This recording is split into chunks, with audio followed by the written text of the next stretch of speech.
Hi all, welcome back to my channel. ನಾನು ನಿಮ್ಮ ಉಷಾ. ಇವತ್ತು ಶನಿವಾರ, ಹಾಗಾಗಿ ಸಂಜೆ ಈವ್ನಿಂಗ್ ಸ್ನ್ಯಾಕ್ಸ್ಗೋಸ್ಕರ ಮೆಣಸಿನ್ಕಾಯಿ ಬಜ್ಜಿ ಮಾಡೋಣ ಅಂಥೇಳಿ ರೆಡಿ ಮಾಡ್ಕೊಂಡಿದ್ದೀನಿ.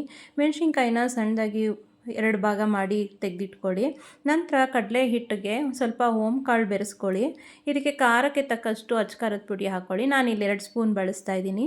ಹಾಗೆ ರುಚಿಗೆ ತಕ್ಕಷ್ಟು ಉಪ್ಪು. ಇದನ್ನು ಚೆನ್ನಾಗಿ ಒಂದು ಸ್ಪೂನ್ನಲ್ಲಿ ಮಿಕ್ಸ್ ಮಾಡ್ಕೊಳ್ಳೋಣ. ಈಗ ಹೀಗೆ ಮಿಕ್ಸ್ ಮಾಡೋದ್ರಿಂದ ಗಂಟಾಗೋದಿಲ್ಲ. ನಾವು ಹಾಕ್ಕೊಂಡಿರೋ ಐಟಮ್ಸು ಒಂದಕ್ಕೊಂದು ನೀಟಾಗಿ ಮಿಕ್ಸಪ್ ಆಗುತ್ತೆ. ಮೆಣಸಿನ್ಕಾಯಿ ಬಜ್ಜಿಗೆ ಕಟ್ ಮಾಡ್ಕೊಳ್ಳೋವಾಗ ಸ್ಲೈಸ್ ಮಾಡಿ ಇಟ್ಟಿರ್ತೀವಲ್ಲ, ಆ ಸ್ಲೈಸ್ಗೆ ಸ್ವಲ್ಪ ಪುಡಿ ಉಪ್ಪನ್ನ ಬೆರೆಸಿ ಇಟ್ಕೊಳ್ಳಿ. ಆಗ ಬಜ್ಜಿ ಸಾಫ್ಟಾಗಿ ಆಗುತ್ತೆ.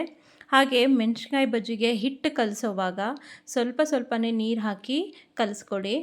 ಇದು ತುಂಬ ತೆಳುವೂ ಆಗಬಾರ್ದು, ತುಂಬ ಗಟ್ಟಿಯೂ ಆಗಬಾರ್ದು. ನೀಟಾಗಿ ಸ್ವಲ್ಪ ದೋಸೆ ಹಿಟ್ಟಿನ ಹದಕ್ಕೆ ಕಲಿಸ್ಕೊಂಡ್ರೆ ಸಾಕಾಗುತ್ತೆ. ನೋಡಿ, ಕನ್ಸಿಸ್ಟೆನ್ಸಿ ಈ ಥರ ಇರಬೇಕು. ಹೀಗೆ ಮಾಡ್ಕೊಳ್ಳೋದ್ರಿಂದ ಬಜ್ಜಿ ಸಾಫ್ಟಾಗಿ ಕ್ರಿಸ್ಪಿಯಾಗಿ ಕೂಡ ಬರುತ್ತೆ. ಮತ್ತು ನೀಟಾಗಿ ಬೇಯಿಸ್ಕೊಬೇಕು. ಇದು ಸಣ್ಣ ಉರಿನಲ್ಲಿ ಇಟ್ಟು ಬೇಯಿಸ್ಕೋಬೇಕಾಗುತ್ತೆ ಬಜ್ಜಿನ. ನಾನು ಆಲ್ರೆಡಿ ಒಂದು ಬಾಣಲಿನಲ್ಲಿ ಎಣ್ಣೆ ಕಾಯ್ಲಿಕ್ಕೆ ಇಟ್ಟಿದ್ದೀನಿ. ಈಗ ಇದನ್ನು ನೀಟಾಗಿ ಕಲಿಸ್ಕೊಂಡು ಎಣ್ಣೆ ಕಾದ ನಂತರ ಒಂದೊಂದೇ ತೆಗೆದು ಎಣ್ಣೆ ಒಳಗೆ ಹಾಕೋಣ. ನೋಡಿ, ನೀಟಾಗಿ ಹಚ್ಕೊಬೇಕು. ಈ ಥರ ಎಲ್ಲ ಕಡೆ ಮಿಕ್ಸ್ ಆಗಬೇಕು.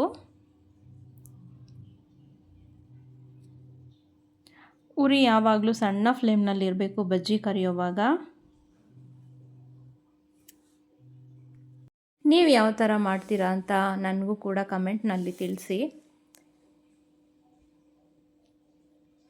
ಹಾಗೆ ಪ್ಲೀಸ್ ಚಾನಲ್ನ ಸಬ್ಸ್ಕ್ರೈಬ್ ಮಾಡ್ಕೊಳ್ಳಿ, ಕಮೆಂಟ್ ಮಾಡಿ, ಶೇರ್ ಮಾಡಿ.